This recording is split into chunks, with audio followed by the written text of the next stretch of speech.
What's happening, world? My name's Jules Julien. I was a soldier for 8 years in the British Army, been a civilian for 5 years. During my time of service, I'd done 2 tours of Afghanistan, Herrick 11, Herrick 16, became a PTI. After that time, I just got out of the military, found my feet as an outdoor fitness instructor. And if you were tuned in just before this live, I've just covered my 10 pillars of fulfillment, which, by the way, thank you everybody everywhere who has donated to help launch. If you don't know what I'm talking about, guys and girls, quickly just go check out the GoFundMe campaign. It's all to do with my 10 pillars of fulfillment book. It's something that I put together when I was going through my depression and my PTSD. I thought I need to help others, and that book is going to be for those that need it. We're nearly at halfway and it's exciting news. But anyway, back to what I'm talking about right now. This is soldier to veteran, everything about being a soldier and being a veteran. So if you're a soldier and a veteran, give us a thumbs up, give us a like, give us a comment, let me know where you're from, let me know where you or what you served in, what unit, if you was Army, Navy, RAF, Special Forces. That'd be mad. And if you're like a family member of a serving soldier, or you had someone that was in the army and you just want to know more about what goes on inside the minds and the psychology of soldiers, or if you're wanting to know more, unfortunately the soldier that you're speaking to doesn't know the words to explain how they feel, most likely going to find the answers here. So let's have a quick recap on what we talked about last week. We talked about 3 things that affect the mind and psychology of soldiers, and that is the hero element, the exposure element, and the superiority complexes. If you want to know more about that, then just check the video from last week. Tonight, though, what we are going to talk about, I was asked this question, I think about 2 years ago. Do you think being in the army desensitized you? And you know what? I'd never been asked that question before, ever. I had to think about it and thought, wow, yes, it has. After going through my depression, I realized that there's a lot of healing in feeling, right? And I'm gonna go in on that. I'm gonna explain that. I had to be okay with crying, with feeling pain. I had to be okay with dealing with pain. I had to go through a process of knowing that it's okay to feel again. Whereas when I was a soldier, we never really acknowledged that. I mean, yeah, I've made videos in the past explaining about some situations when I should have reacted a bit more with a human heart rather than with a stoic, cold heart. I won't lie, growing up in Luton, it wasn't a very friendly environment, and you had to be a little bit harder.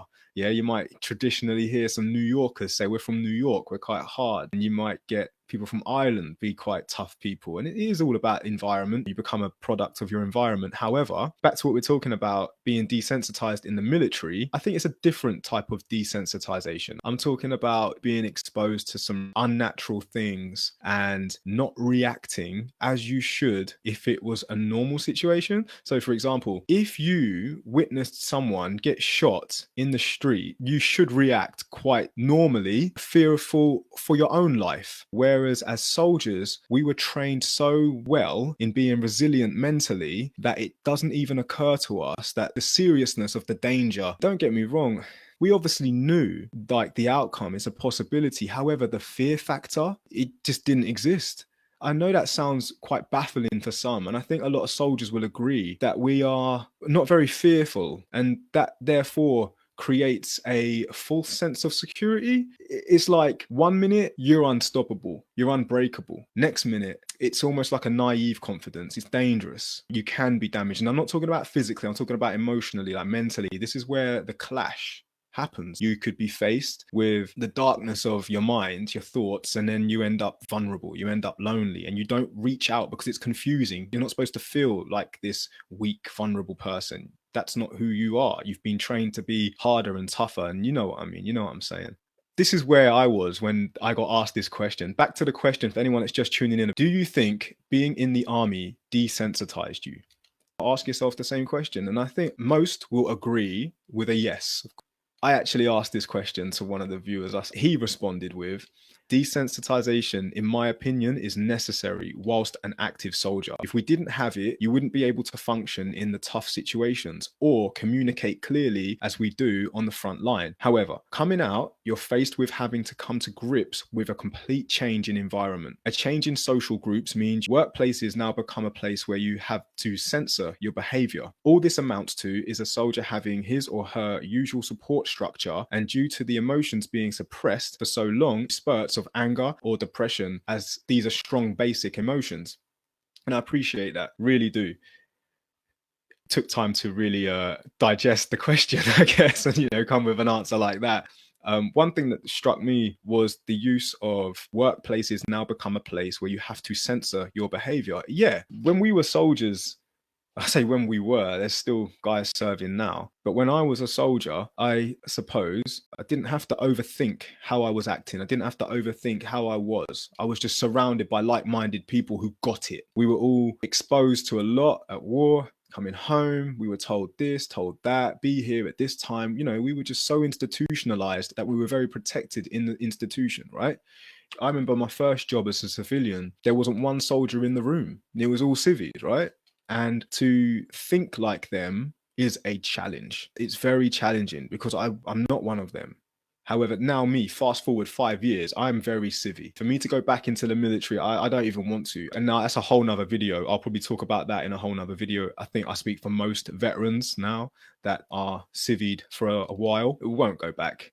Wherever you're from, guys and girls, comment below, let me know. Give us a like, give us a thumbs up. If you are a family member of a soldier, or if you are just using this moment to educate yourself on what goes on in the minds of soldiers, then, thank you and good stuff. Really do appreciate it. So yeah, just to recap, it's the question, do you think being in the army desensitized you?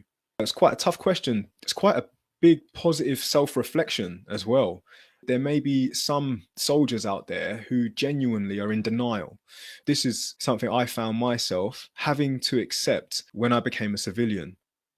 One of the first things I had to get over, which is a little bit separate to this, but it kind of goes in hand with it when it comes to denial, is that as soldiers, it was almost like I felt like the world owed me something.